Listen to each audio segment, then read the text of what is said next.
Começa agora mais um episódio do podcast diário do The News.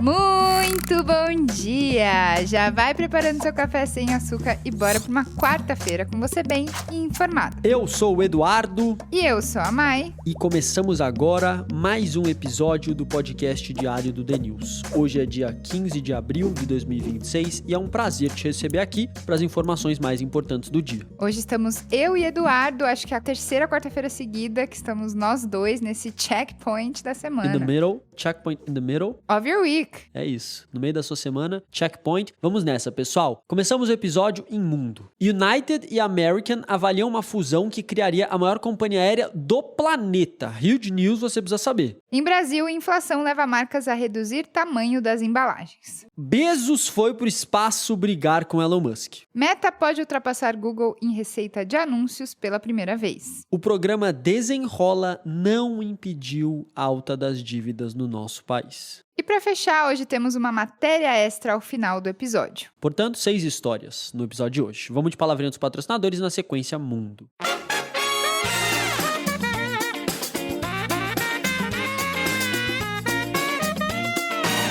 Muita gente que trabalha por conta própria aceita pagar o imposto de renda como pessoa física, que é o famoso carnê-leão. O problema é que essa tabela é progressiva. Quanto mais você ganha, mais o leão morde, podendo chegar a 27,5% do seu faturamento. Pois é, quase 1/3 do seu trabalho acaba ficando pelo caminho. Mas quando você abre um CNPJ com a Contabilizei, você sai dessa tabela de pessoa física e passa a pagar impostos de empresa, que em muitos casos começam em só 6%. E a gente não está falando de qualquer contabilidade. A Contabilizei é a maior do Brasil, com mais de 100 mil clientes como você. Eles cuidam da sua abertura de empresa de forma 100% digital e simplificada. E se você tiver alguma dúvida, você pode tirar pelo WhatsApp até às 10 horas da noite. Tem planos a partir de R$ 195 por mês. Usa o nosso cupom DNews, tudo junto, no link da descrição e para de perder dinheiro na tabela do imposto de renda. Mude sua estratégia com a Contabilizei.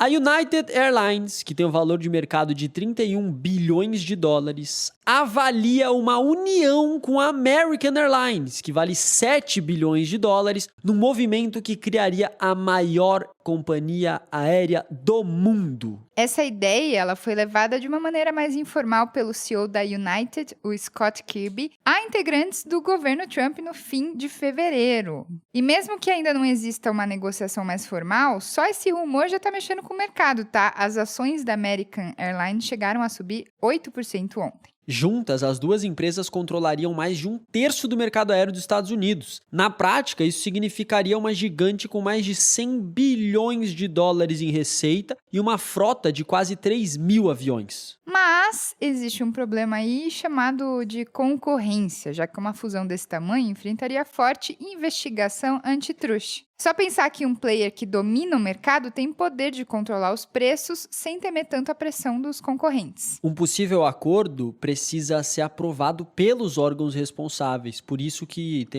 citamos o governo Trump, né? É aqui que tem o aspecto político. O governo de Donald Trump é mais aberto a esse tipo de movimento, mas mesmo assim não tem nenhuma garantia de que o deal seja de fato aprovado. Fora isso, tem também a questão do timing. A American carrega 35 bilhões de dólares em dívidas e enfrenta a pressão de pilotos e acionistas, enquanto o setor lida com margens pressionadas por conta do conflito no Oriente Médio. Essa foi nossa primeira história, agora vamos falar de Brasil.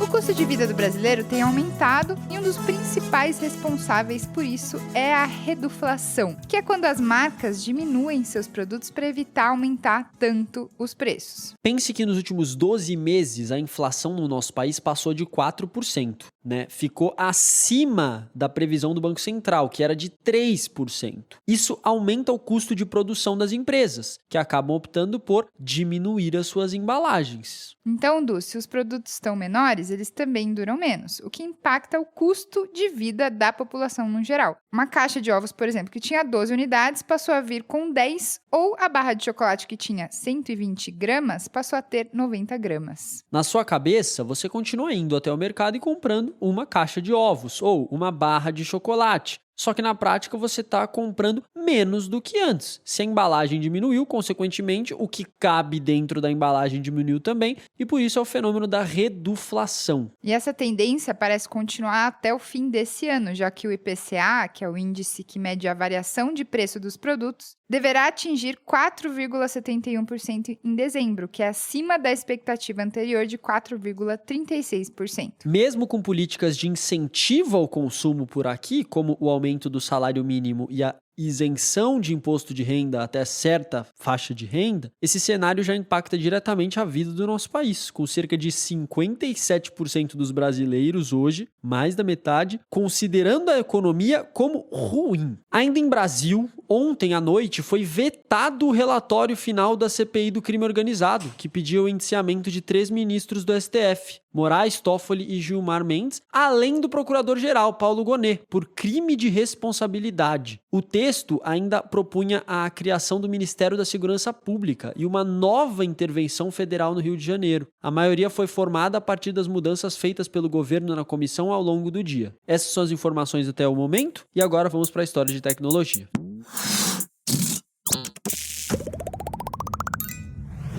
A Amazon acabou de fechar um acordo de quase 12 bilhões de dólares para adquirir a empresa Globalstar, que é a pioneira em internet por satélite. Olha só, se você achava que a pioneira desse segmento era a Starlink, do Elon Musk, que lidera o segmento hoje, você está muito enganado. A pioneira é a Globalstar, que a Amazon acaba de adquirir. Mas o plano de Jeff Bezos não é de hoje. No ano passado, a Big Tech começou o projeto Amazon Leo, enviando seus primeiros satélites para brigar pelo Wi-Fi global. Antes, o foco era a internet residencial, só que aí agora essa compra da Globalstar muda o jogo, permitindo o Direct to Device, o modelo D2D, ou seja, uma conexão direta com o celular. Tira a necessidade de você ter uma antena na sua casa. E você nem deve saber disso, mas a Apple já usa a rede da Globalstar para o SOS de emergência do iPhone, tanto que ele funciona mesmo em áreas sem sinal. Então agora a Amazon mira expandir isso para um uso de internet mais amplo. Tá explicado de onde vem esse valor de mercado aí de quase 12 bilhões de dólares. Os caras têm simplesmente a Apple como cliente. O mercado de conectividade espacial deve movimentar $1 trilhão até 2040, então um big mercado. E a Starlink hoje, para você ter uma noção de até onde essas empresas podem ir crescendo, já tem mais de 10 mil unidades no espaço, estrutura de satélite com 10 mil unidades e 9 milhões de clientes utilizando. Portanto, Jeff Bezos tem um desafio tanto aí pela frente. Agora vamos para a quarta história, Mai.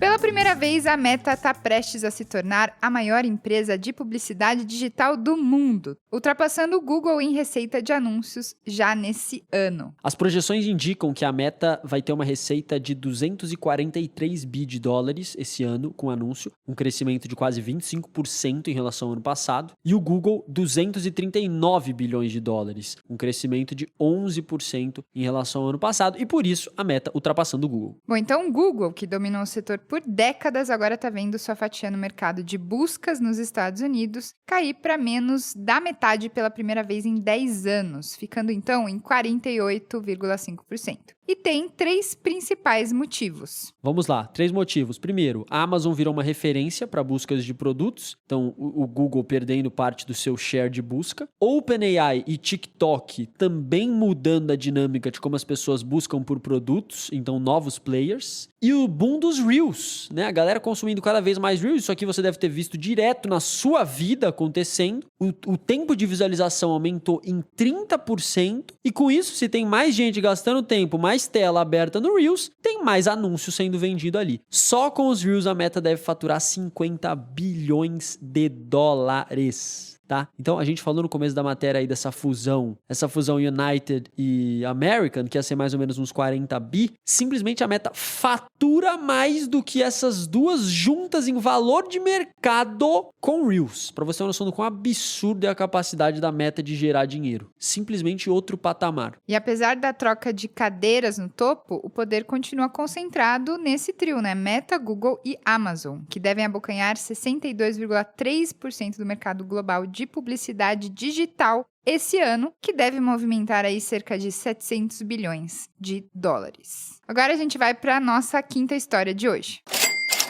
Dados do Banco Central revelaram que a cada R$1 renegociado no programa Desenrola, surgiram R$1,15 em novas inadimplências. Desenrola, para quem não sabe, é o programa do governo federal criado em 2023 em parceria com instituições financeiras e ele foi feito para a população poder renegociar suas dívidas. O programa redefiniu a dívida de quase 15 milhões de pessoas, totalizando 53 bilhões de reais. Só que na sequência do programa, surgiram 61 bilhões de reais em novas dívidas inadimplentes. Não foi o suficiente. Para a gente ter uma ideia, a taxa de inadimplência saltou de 5,5% no final do programa para quase 7% atualmente. Bom, o que isso quer dizer então? Que o programa foi ineficaz? Que não foi bom? Não exatamente, tá? O panorama atual poderia ser muito pior sem o Desenrola. Isso é importante entender. A continuação do problema, entretanto, nessa escala, é a prova de uma dificuldade estrutural do país como um todo, não só do programa. Hoje, 55% da nossa população admite saber pouco ou nada sobre educação financeira. E para dificultar ainda mais, enquanto as dívidas aumentaram, os juros no Brasil também foram crescendo. Então isso significa que além de as famílias estarem mais endividadas, elas têm mais dificuldade para pagar o que devem. Quando o Desenrola foi concluído, o juro médio nos empréstimos para pessoas físicas era de 52% ao ano, e atualmente essa taxa é de 62% ao ano. Então, por fim, esse conjunto de fatores resultou no valor recorde de 171 bilhões de reais em empréstimos que estão atrasados há mais de 90 dias, considerando o dado mais recente disponível, que é de fevereiro desse ano. Agora vamos de palavrinha dos patrocinadores, Mai, e depois a matéria extra da edição.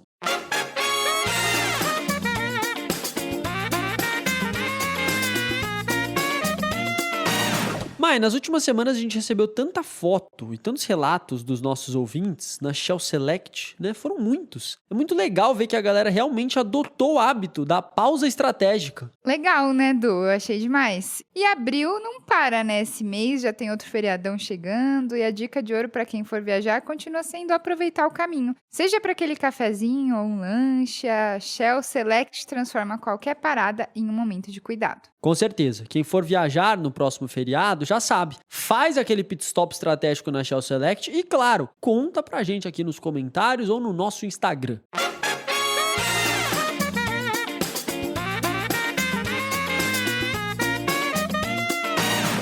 Nossa matéria extra, vamos falar de culinária. O Brasil tornou-se o primeiro país da América Latina a ostentar restaurantes com a pontuação máxima do Guia Michelin. A cerimônia aconteceu no Rio de Janeiro e os restaurantes paulistanos Eva e Tuju saíram de 2 para 3 estrelas, o que é a distinção mais rara da organização Michelin. Bom, beleza. Marco histórico aí pra galera que gosta da gastronomia. E aí explicando como é que funcionam essas estrelas, né? O que cada um significa. Uma estrela significa que vale a visita se você estiver na cidade. Vale dar uma passada. 2 estrelas que vale desviar do caminho original para visitar o restaurante. E 3 estrelas é que vale o restaurante ser o motivo principal da viagem, né? Vale você ir para aquele destino só para comer nesse restaurante. Basicamente essa é a distinção que eles fazem. Se é difícil ter 1 estrela Michelin, imagina 3, né, Du? E além disso, conforme o próprio anúncio, o guia tá estreando no país uma categoria para hotéis e cartas de vinho. Hoje, o Brasil soma 21 restaurantes estrelados, consolidando-se como o hub gastronômico da região. Agora, Mai, a gente vai de finalização, né? Não vamos de mais nada, na real. Finalizamos o episódio, pessoal. A gente entregou 6 histórias para vocês hoje, todas as informações mais relevantes do dia, e nos vemos amanhã às 6h06. Aí, eu só queria deixar uma dica, canal do YouTube do The News, começamos uma série onde a gente passa 24 horas com os presidenciáveis. O primeiro episódio já foi postado com o Reinaldo Caiado. A gente convidou todos os nomes que você pode imaginar. Então esperem que ao longo das próximas semanas a gente vai estar soltando aí mais episódios dessa série. O Caiado foi o primeiro a aceitar. Tá lá no nosso canal do YouTube. Vale você assistir. É isso aí, fica a nossa dica para você assistir o primeiro vídeo dessa série nossa. E agora a gente se despede. Muito obrigada pela sua companhia. Amanhã estaremos de volta às 6h06. Um grande abraço e... Falou! Esse programa foi produzido por TNS.